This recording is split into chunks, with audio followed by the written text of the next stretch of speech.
अच्छा जी, ये मैंने टेबल बनाया, एक मैप बनाया और इस मैप में डिफरेंट ट्रांजिशन गिवन है और इनके ह्यूरिस्टिक जो है ना, मतलब हमें जाना कहाँ पर है, जी पर जाना है, जाना कहाँ से, एस से, और उनके ह्यूरिस्टिक जो है वो टेबल फॉर्म में होते हैं।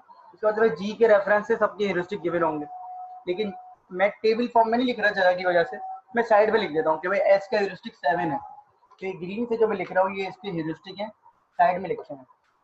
बी का ए का जो ह्यूरिस्टिक है वो 6 है, बी का जो ह्यूरिस्टिक है वो कितना है, 2 है, सी का ह्यूरिस्टिक 1 है और जी का ह्यूरिस्टिक कितना है, 3 है। अब ये हमारा मसला नहीं होता कि सर ये कहाँ से आई है ह्यूरिस्टिक। जब हमें गिवन होते हैं तो हम ये सोचते ही नहीं कि हमें कहाँ से मिले, ठीक है। लेकिन जब गिवन नहीं होते तो फिर हमारी प्रॉब्लम होती है कि हम इनको कैसे कैलकुलेट करेंगे। क्लियर?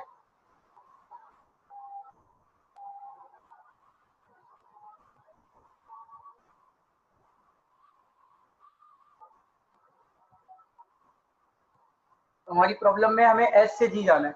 आवाज आ रही है सबको? जी, आवाज आ रही है सबको?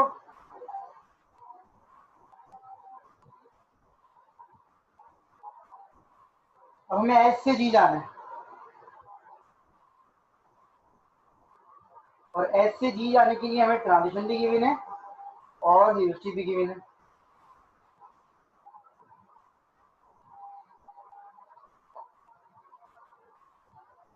इसको करेंगे कैसे सॉल्व वो बताता हूँ मैं आपको। ए स्टार्ट से करना।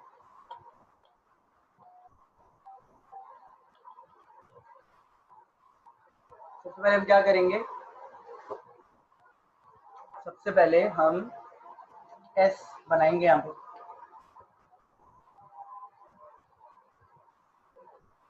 ठीक है। और एस से कितने कनेक्शन है, 2। मैंने यहाँ लिख दिया एस ए, या मैंने लिख दिया एस बी।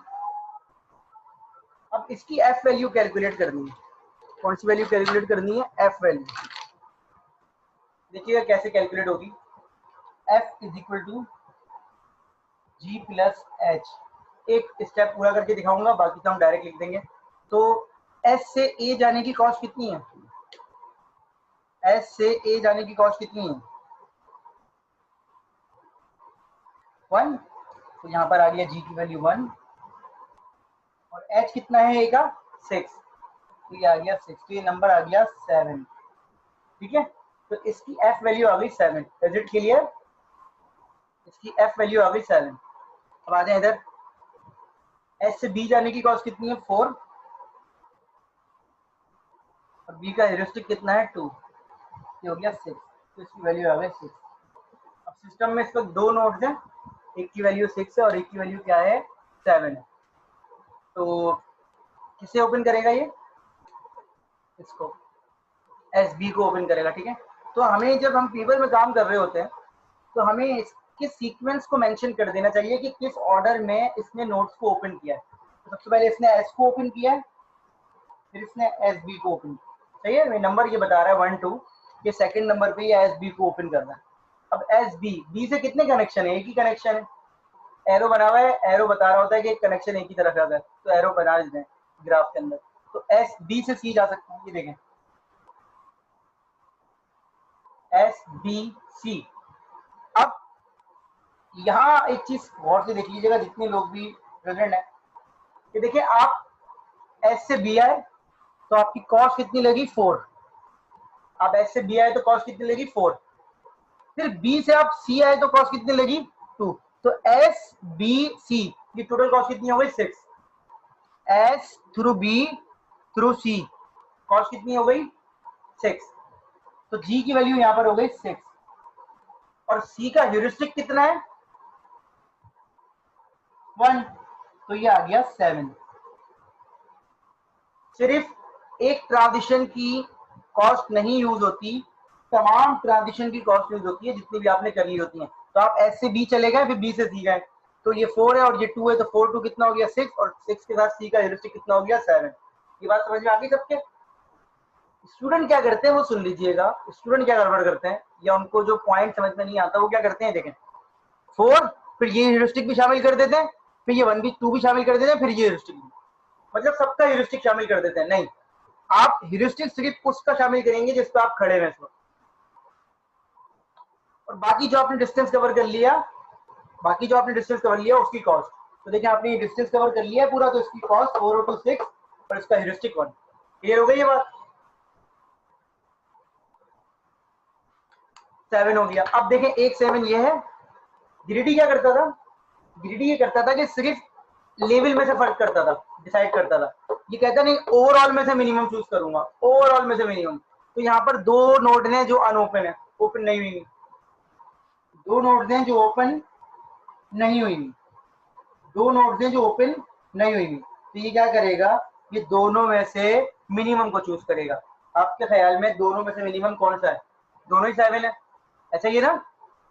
तो अब यहाँ पर आपकी मर्जी, आप इसे ओपन करें या इसे ओपन करें, कोई फर्क नहीं पड़ता आपके आंसर पे।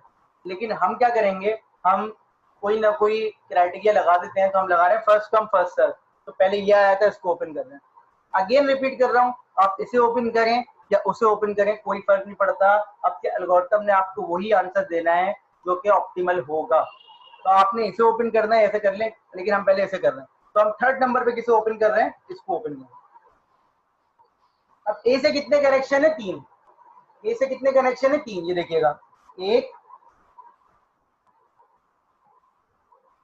2 और 3।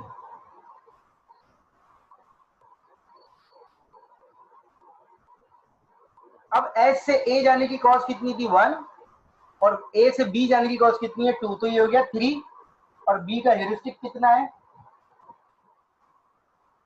बी का ह्यूरिस्टिक कितना है? 2। तो 1 2 3, 3 और 2 5, नंबर आ गया 5। Is it clear to all of you?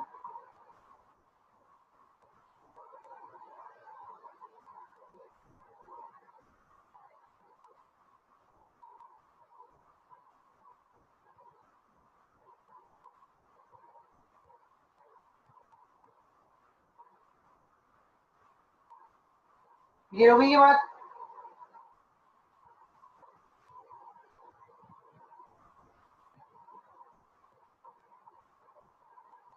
सही है? अच्छा जी, अब आए एस से ए कितना है? 1, और ए से सी कितना है? 5। तो 1 और 5 कितना हो गया? 6। अभी पहले ओपन करेंगे फिर डिसाइड करेंगे, ये नहीं कि 5 मिल गया तो फौरन ओपन कर दिया, पहले इसके तमाम चाइल्ड को देखेंगे, हो सकता है कोई बेहतर मिल जाए। तो 1 और 5 कितना हो गया? 6, और 6 और प्लस 1 कितना हो गया? 7। सही है ये बात?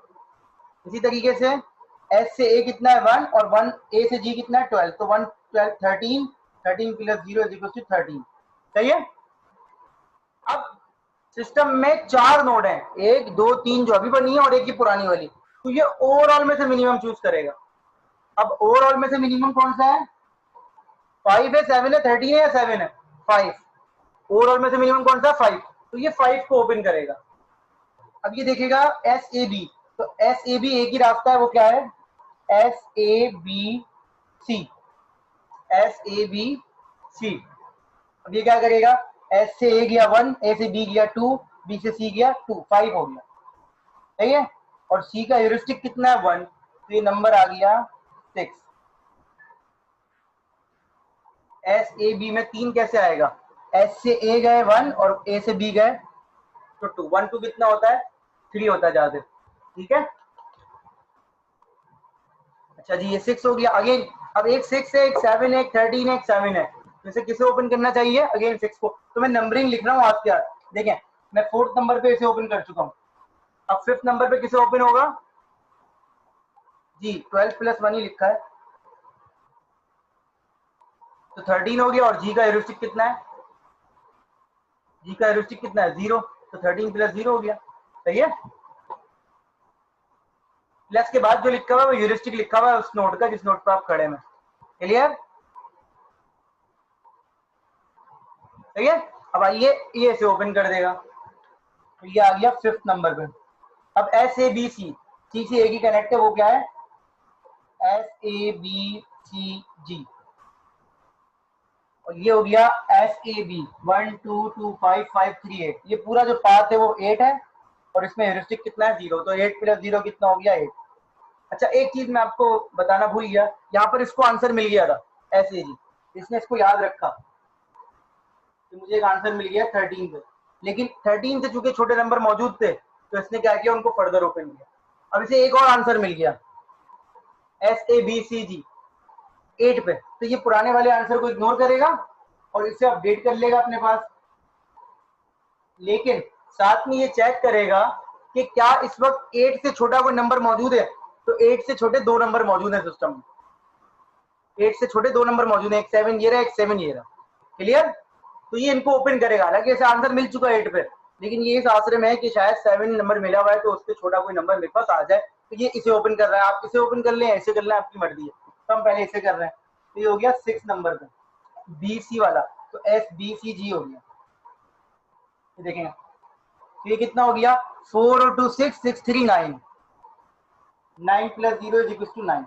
आंसर तो मिल गया लेकिन 8 से बड़ा है, तो ये इसे फर्दर याद नहीं रखेगा, लेकिन फिर दोबारा देखिएगा क्या 8 से छोटा कोई नंबर मौजूद है, तो 8 से छोटा एक और नंबर मौजूद है जो कि 7 है, ये उसे ओपन करेगा 7 एट्रेशन में, और ये ओपन करके कहेगा कि भाई सी भी डायरेक्ट जा रहा है जी पर, तो ये हो गया SACG। तो 1 5 6 1 5 6 6 3 9, तो ये भी हो गया 9 + 0 = 9। सही है, तो हमारा जो फाइनल आंसर है वो 8 ही है, ये हमारा आंसर आ गया SABCG। अब एक दो चीजें पहले मेरी सुन ले, फिर मैं आपके सवाल लूंगा। गौर से सुनिएगा कि देखें, ये नहीं करता कि तमाम नोट्स को ओपन करके देखता है, ये तब तक नोट्स को ओपन करता है जब तक इसको छोटी वैल्यूज मिलती रहती है। अभी जो हमने क्वेश्चन किया है उस क्वेश्चन के अंदर इत्तेफाक से तमाम नोट्स ओपन हो रही है, लेकिन इत्तेफाक से ये भी ओपन होगा, ये सारी नोट्स ओपन, लेकिन फर्ज कर लें कि ये 8 है और यहाँ लिखा हुआ है 17, फर्ज कर लें ये 8 है और यहाँ लिखा हुआ है 17, तो फिर हम इस नोट को ओपन नहीं करते। दोबारा रिपीट कर रहा हूं, फर्ज करिए 8 है और यहाँ लिखा हुआ है 17, तो हमारा यही आंसर डिक्लेयर हो जाता है और हम ये कहते हैं कि इस नोट को हम ओपन करके नहीं देखेंगे क्योंकि 17 8 से बड़ा है। क्लियर हो गई ये बात? क्लियर हो गई ये बात कि अगर जो हमारा आंसर मिल गया है उससे छोटे नंबर मौजूद है तो ओपन करते हैं। अब अगर फर्ज कर ले कोई स्टूडेंट इसी सवाल में ये गलती कर जाए तो उसके मार्क्स डिडक्ट होंगे, हालांकि आंसर सही दे रहा है वो, लेकिन उसके मार्क्स डिडक्ट क्यों होंगे? क्योंकि वो सही तरीके से काम नहीं कर रहा। उसी तरीके से काम नहीं कर रहा क्योंकि वो तो तमाम नोट्स को ओपन करके देख रहा है। भाई देखें, पाथ फाइंडिंग में आप तमाम नोट्स को ओपन करके देखते रहे, कभी ना कभी तो आपको आंसर मिल जाएगा। आप A स्टार से नहीं कर रहे, ठीक है? अगर आप तमाम पॉसिबिलिटीज को ओपन करके देख लें तो वो कोई और एल्गोरिथम तो हो सकता है, वो A स्टार नहीं होगा। क्लियर हो गई बात? तो सिर्फ जिन नोट्स की जरूरत है उन्हीं नोट्स को ओपन करना है, तो A स्टार है। Is it clear?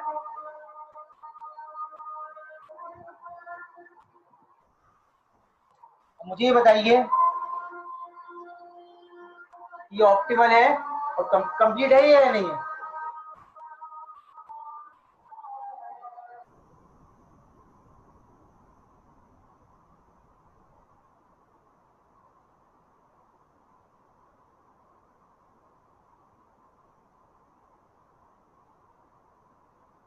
ठीक है भाई, तो ये ऑप्टिमल भी है और कंप्लीट भी है। कंप्लीट तो देखें इसलिए है कि तमाम नोट्स को देख रहा है, और ऑप्टिमल भी इसलिए है कि मिनिमम पे काम कर रहा है। क्लियर हो गई ये बात? एक एग्जांपल और देख लेते हैं इसकी, एक एग्जांपल और देख लेते हैं। पहले बताइए, क्लियर हो गई बात?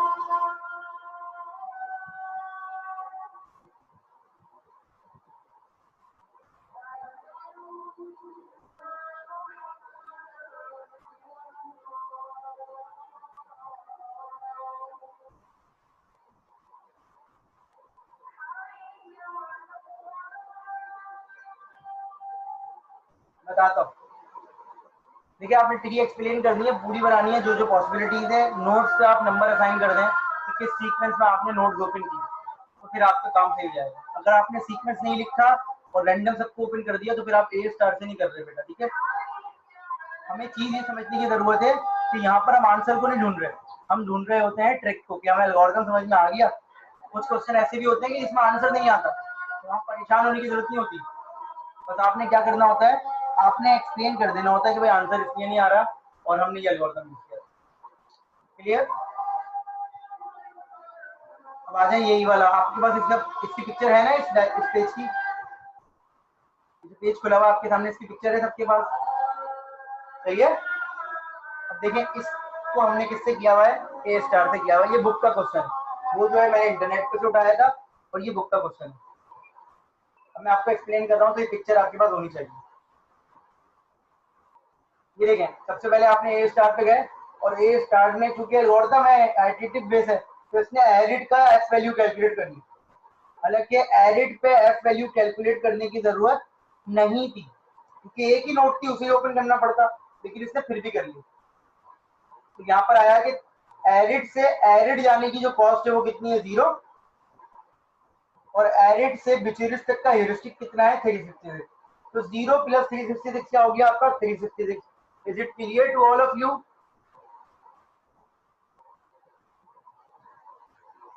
ठीक है।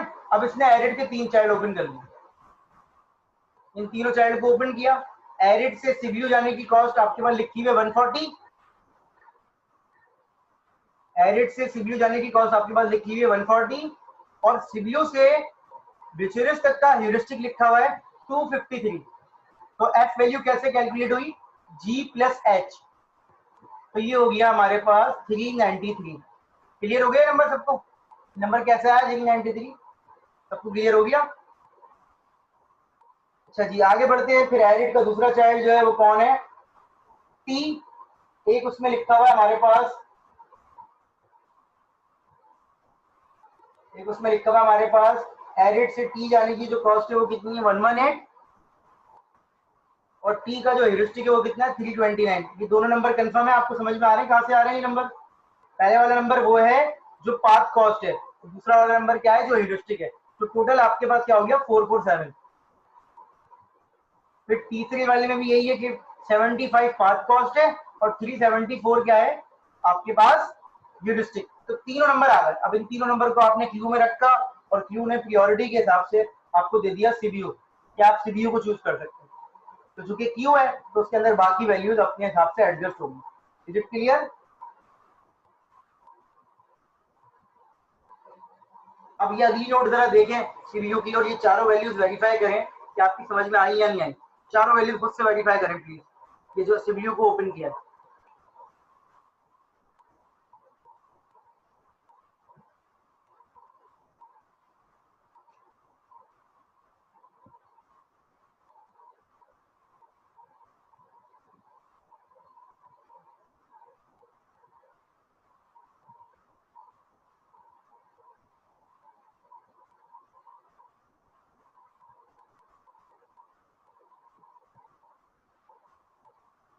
बाकी सब लोग भी वेरीफाई करें कि इस सीपीयू को जो ओपन किया है, इसकी सारी वैल्यूज आपकी समझ में आ रही है कि कहां से आई है।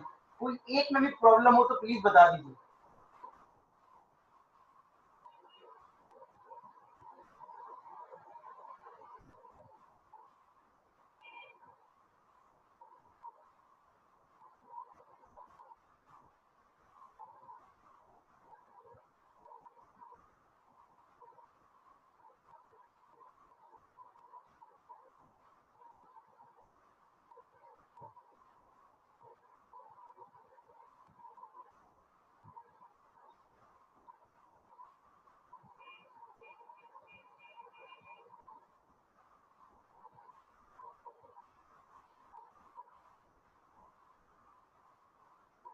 बाकी सब भी बता दें,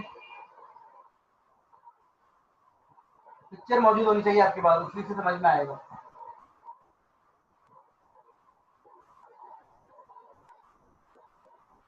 तो ये क्लियर हो गई बात? किसी एक स्टूडेंट को भी प्रॉब्लम होगी ना तो मुझे बता दे, क्योंकि फिर शर्मिंदगी की कोई बात नहीं है इसमें। मैं एक समझा दूंगा तो बाकी समझ में आ जाएंगे, लेकिन कोशिश करेंगे खुद से समझ में आए, ताकि हमें खुद से पढ़ के भी समझ में आए चीजें। आसान सी चीज है ये।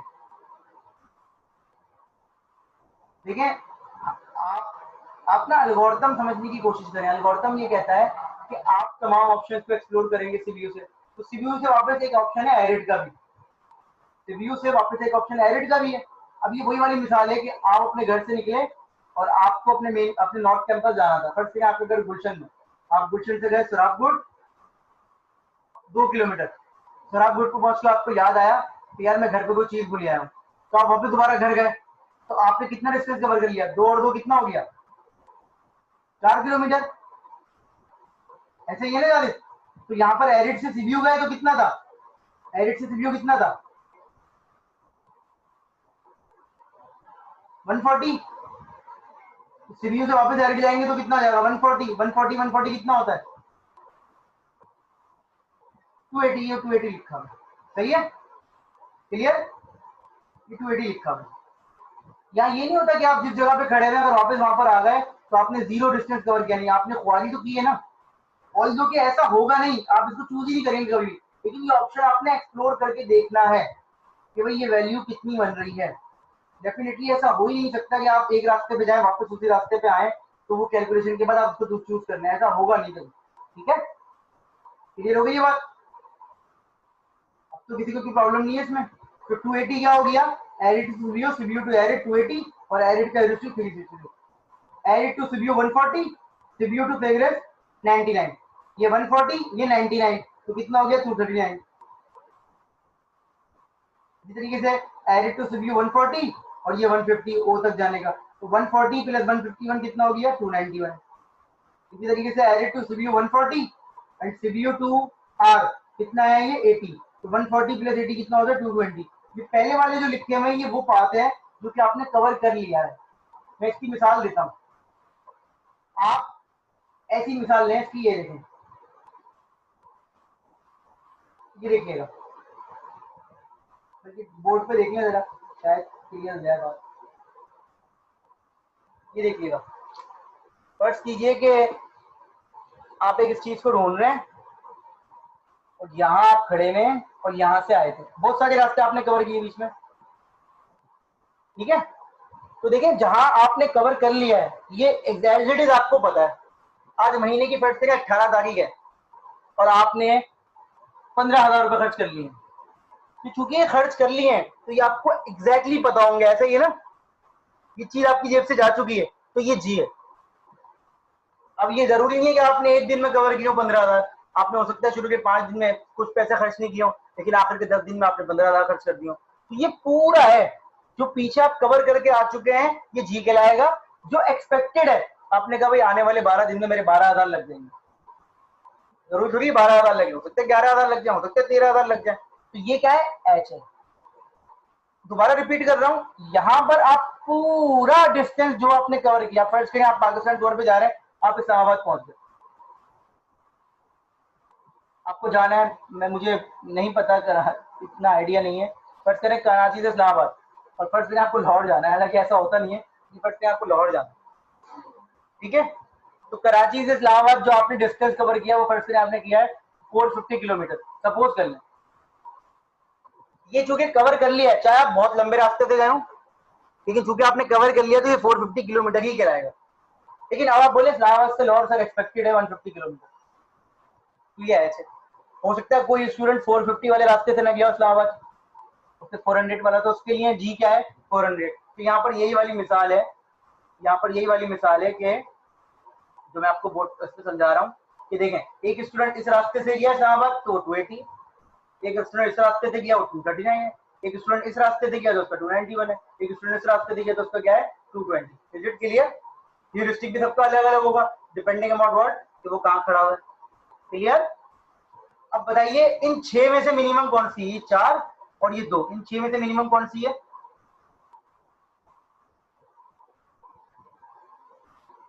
एच क्या होता है? एच होता है एस्टिमेटेड। जैसे आप फर्स्ट करें आप 10वीं क्लास में, आपके 2 क्विज 2 असाइनमेंट हो गए और मिड टर्म हो गया, तो आपने बोला सर भाई मेरे तो अभी तक 30 में से 22 नंबर आ चुके हैं, तो ये जी है। जो आपके मार्क्स आ चुके हैं वो क्या है? जी है। और जो आएंगे वो क्या है कि भाई मुझे फाइनल में प्रोजेक्ट में इतनी मेहनत करनी है, वो क्या होगा? आपका ह्यूरिस्टिक होगा। मिनिमम कौन सा है इसमें से? 413। भाई 193 176 क्यों लिख रहे हैं सब लोग? ओवरऑल एफ वैल्यू देखते हैं या सिर्फ जी को देखते हैं आप? 413 है, ठीक है। इन सब में सबसे छोटा क्या है? 413, सही। तो 413 को इसने ओपन कर लिया है, देखें। अब आई बिलीव कि 413 को जो इसने ओपन किया आपकी समझ में आ जाएगा। दिस इज 140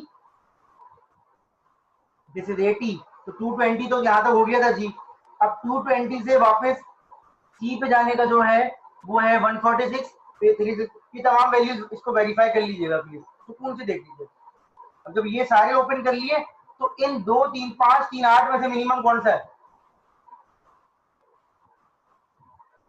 इन 8 में से मिनिमम कौन सा है? एफ। इन 8 में से मिनिमम कौन सा है? इन 8 में से मिनिमम कौन सा है? एफ 415। तो देखिए वापस चला गया ऊपर के लेवल पे। ठीक है, इसका मतलब है ये मेमोरी को रिकॉर्ड रखता है, इसका मतलब है मेमोरी का रिकॉर्ड रखता है। Is it clear to all of you?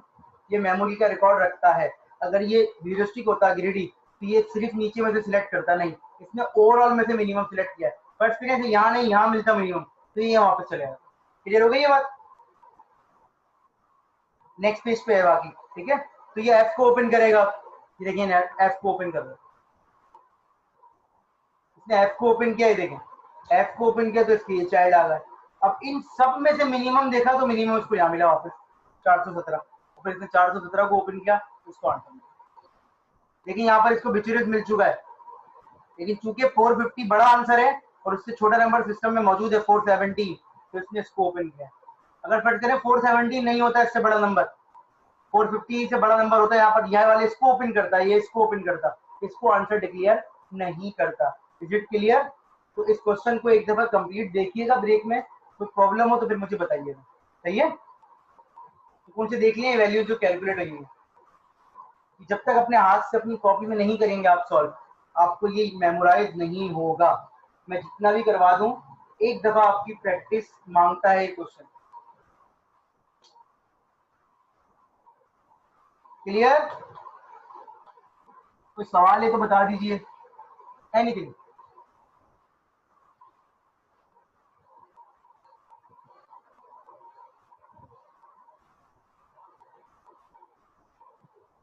जी बिल्कुल, अगर सारे नंबर 450 से बड़े होते तो ये वही रुक जाते। ये वही वाली बात हो गई ना जो मैंने बोर्ड पे करवाया था कि फजूल में किसी नोट को ओपन करने की जरूरत नहीं है। अगर आपने कर दिया तो इसका मतलब क्या है कि आप ए स्टार नहीं कर रहे। और अगर हमने आपसे पेपर में कहा है कि ए स्टार करना है, तो ए स्टार ये कहता है कि जब आंसर मिल जाए तो उससे छोटी वैल्यू अगर कोई ना हो तो किसी नोट को आप ओपन ना करें। इसलिए सीक्वेंस बहुत इंपॉर्टेंट है। अगर आप ये सवाल कर रहे होंगे तो आप यहाँ लिखेंगे 1, यहाँ लिखेंगे 2, यहाँ लिखेंगे 3, फिर आप यहाँ लिखेंगे 4, यहाँ लिखेंगे 5, यहाँ लिखेंगे 6। सीक्वेंस बहुत इंपॉर्टेंट है, सीक्वेंस से ही पता चलेगा कि स्टूडेंट ने ए स्टार से किया है या नहीं। ठीक है, ये डिजिटल एल्गोरिथम नहीं है, या ये एंड कॉलोनी ऑप्टिमाइजेशन नहीं है, ना ये ट्रैवलिंग सेल्समैन प्रॉब्लम वाला क्वेश्चन है। ठीक है, तो ये वो या ये फ्लॉकिंग बर्ड है, ये वो एल्गोरिथम नहीं है। इसमें क्या होता है, इसमें आपको ए स्टार में मिनिमम कॉस्ट के हिसाब से काम करना है।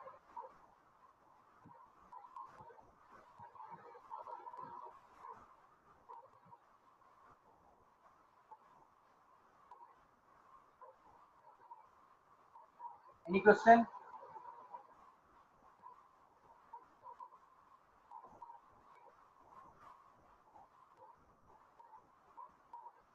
तो फिर हमें समझ में आ गया कि ऑप्टिमल भी और कंप्लीट भी। ठीक है, अब इसमें स्पेस का थोड़ा सा मसला है, आप जितना भी कहें, लेकिन ये है कि स्पेस थोड़ा सा ज्यादा ऑक्युपाई करता है। खैर उनको सिस्टम कॉम्प्रोमाइज कर सकते हैं।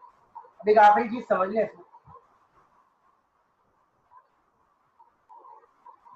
एक टर्म यूज की जाती है इसमें एडमिसिबल, ये आपकी स्क्रीन पे नजर आ रही होगी एडमिसिबल। एडमिसिबल का मतलब क्या होता है? एडमिसिबल का मतलब ये होता है कि जो ह्यूरिस्टिक आपने सपोज किए हैं या आपको गिवन है, ह्यूरिस्टिक कहाँ से आ रहे हैं? पास्ट एक्सपीरियंस से। ठीक है, जो ह्यूरिस्टिक आपने सपोज किए हैं या जो आपको गिवन है वो एडमिसिबल होने चाहिए। अब एडमिसिबल क्या होता है, लेट मी एक्सप्लेन। पहले दोबारा समझ लीजिए, अगर ह्यूरिस्टिक आपका एडमिसिबल है, अगर आपका ह्यूरिस्टिक एडमिसिबल है तभी आंसर ऑप्टिमल आएगा। अभी जो आप एग्जाम्पल कर रहे थे इसमें आपका ह्यूरिस्टिक एडमिसिबल था। एडमिसिबल क्या होगा अभी मैं एक्सप्लेन कर रहा हूँ, लेकिन पहले आप ये सुन लीजिए कि ह्यूरिस्टिक अगर आपका एडमिसिबल है तो ही आपका आंसर ऑप्टिमल आएगा। इसका मतलब क्या है, मैं एक्सप्लेन कर रहा हूँ, सुकून से सुनिएगा। कभी भी आपका अच्छा ह्यूरिस्टिक जो होता है, एडमिसिबल ह्यूरिस्टिक जो होता है, ट्रू कॉस्ट को ओवर एस्टिमेट नहीं करता। कभी भी ह्यूरिस्टिक ट्रू कॉस्ट को ओवर एस्टिमेट नहीं करता। क्या मतलब है इसका, तो बता सकते हैं इस लाइन का मतलब? कभी भी ह्यूरिस्टिक ट्रू कॉस्ट को ओवर एस्टिमेट नहीं करता। ह्यूरिस्टिक क्या होता है? एस्टिमेटेड कॉस्ट, ऐसा ही है ना? ह्यूरिस्टिक क्या होता है? एस्टिमेटेड कॉस्ट, ऐसा ही है। ह्यूरिस्टिक क्या होता है? Estimated cost. ये कभी भी ट्रू कॉस्ट को ओवर एस्टिमेट नहीं करता। मतलब क्या है इसका?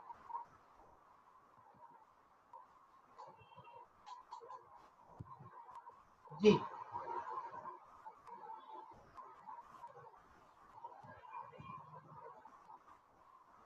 तो बता सकते हैं कि ट्रू कॉस्ट को ओवर एस्टिमेट नहीं करता। अभी आपने आंसर क्या निकाला था बेटा? एक्चुअल पाथ ह्यूरिस्टिक से ज्यादा होना चाहिए। ये देखें, आपने आंसर क्या निकाला था? 418। ए स्टार में आंसर क्या निकाला था आपने? 418। इस नंबर को याद रखिएगा। क्या नंबर निकाला आपने? 418। वापस चलते हैं। ये क्या बता रहा है कि एरिड से ब्यूटेरियल जाने का एस्टिमेटेड डिस्टेंस कितना है?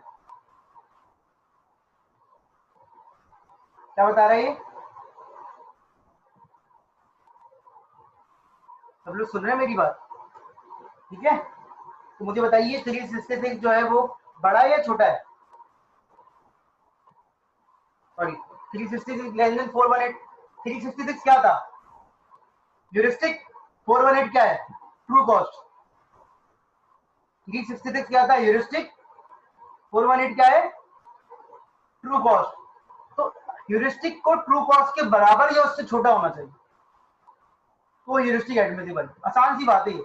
ह्यूरिस्टिक को ट्रू कॉस्ट से बराबर या छोटा होना चाहिए। Heuristic should be less than equal to true cost, तो ह्यूरिस्टिक क्या होगा? एडमिसिबल। इसकी आसान सी मिसाल देता हूँ। मैंने कहा भाई मेरा घर तो यहाँ से स्टेट लाइन डिस्टेंस है 18 किलोमीटर। इसका मतलब है जब एक्चुअल में तुम जाओगे तो तुम्हें 18 किलोमीटर या 18 किलोमीटर से बड़ा आंसर मिलेगा। सही है? जब तुम एक्चुअल में जाओगे तो तुम्हें 18 किलोमीटर या 18 किलोमीटर से बड़ा आंसर मिलेगा। Is it clear? मैंने कहा भाई पाकिस्तान टूर पे जाने की कॉस्ट तो अंदाजन 10,000 रुपये होती है। जब तुम एक्चुअल में जाओगे तो तुम्हारी 10,000 या 10,000 से ज्यादा लगेंगे। समझ में आ गई ये बात? ये देखें क्या लिखा हुआ है, ये पी का ह्यूरिस्टिक कितना लिखा हुआ है? कितना लिखा हुआ है? पी का ह्यूरिस्टिक कितना लिखा हुआ है? 98 लिखा हुआ है। सबने देख लिया नंबर 98? देखें एक्चुअल में कितना है? 101। तो एक्चुअल में 101 है। ये देखें यू का ह्यूरिस्टिक कितना लिखा हुआ है? 80। एक्चुअल में कितना है? 85। हमारी अपनी एग्जाम्पल में जो हमने बोर्ड पे की थी, अगर मैं बोर्ड आपको दिखा सकूं तो बोर्ड पे ऊपर देखें एस का ह्यूरिस्टिक कितना लिखा हुआ है? एस का।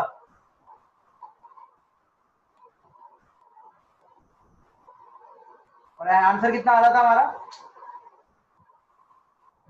हमारा आंसर कितना आ रहा था जो हमने निकाला था बोर्ड पे? 8 निकाला था। 8 निकाला था। सेक्शन 8 निकाला था। क्या निकाला था? 8। याद आ रहा है? 8 सबको याद है ना? 8 आंसर आ रहा था। तो ये फर्क है। आपका आंसर बराबर या बड़ा आएगा तो ह्यूरिस्टिक एडमिसिबल है। एडमिसिबल समझ में आ गया सबके? किसी भी एग्जाम्पल में चले जाए, जितनी भी की हमने, किसी भी एग्जाम्पल में चले जितनी भी की।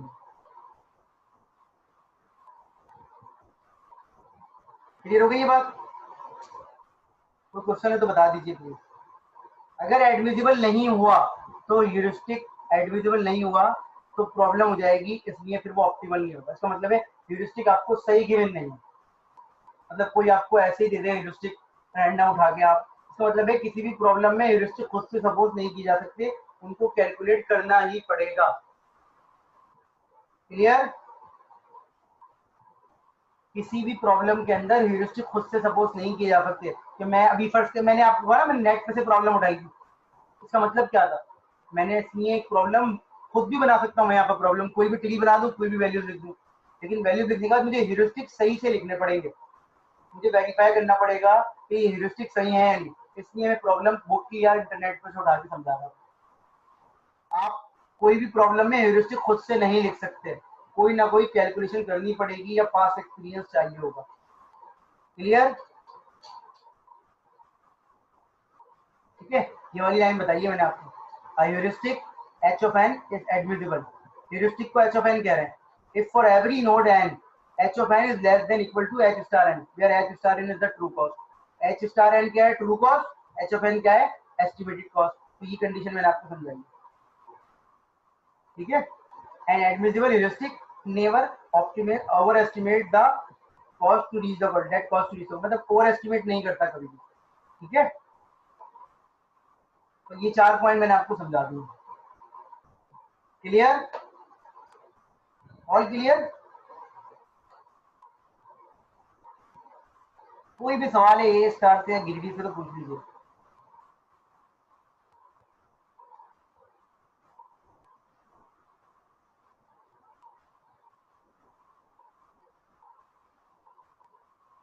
अटेंडेंस ले लूं जरा मैं पहले आपकी।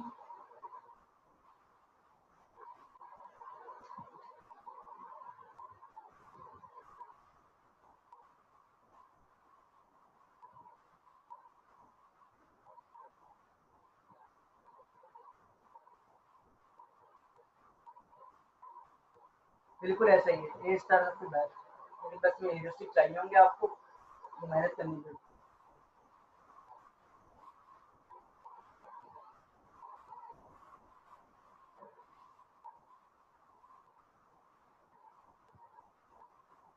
तभी नहीं चला, 7 क्लासेस हो गई हैं जी। तला सगीर, जल्दी जल्दी बोलिएगा, 1.5 मिनट है। तला सगीर,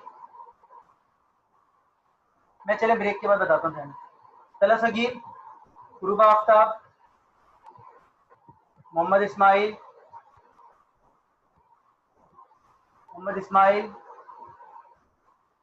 तला तजदीद, मोहम्मद जाजिद, मोहम्मद एहसन,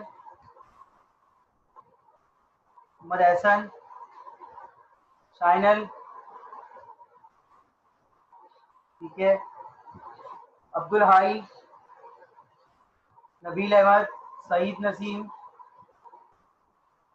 नबील अहमद, एब्सेंट, सईद नसीम, हाफिज फाइक, नौशेरवा,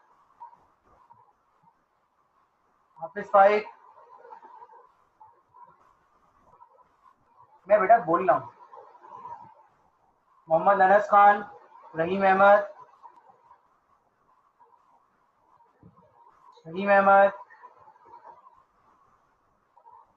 मुबारक, मोहम्मद समीर, सैयद हुज़ैफा, समीर का है, सैयद हुज़ैफा, ठीक है, हाफिज़ा मुस्कान हो गई, हमजा तनवीर, मुबश्शिर, समन,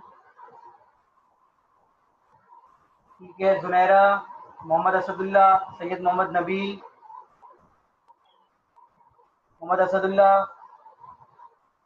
ठीक है, सैयद मोहम्मद नबील,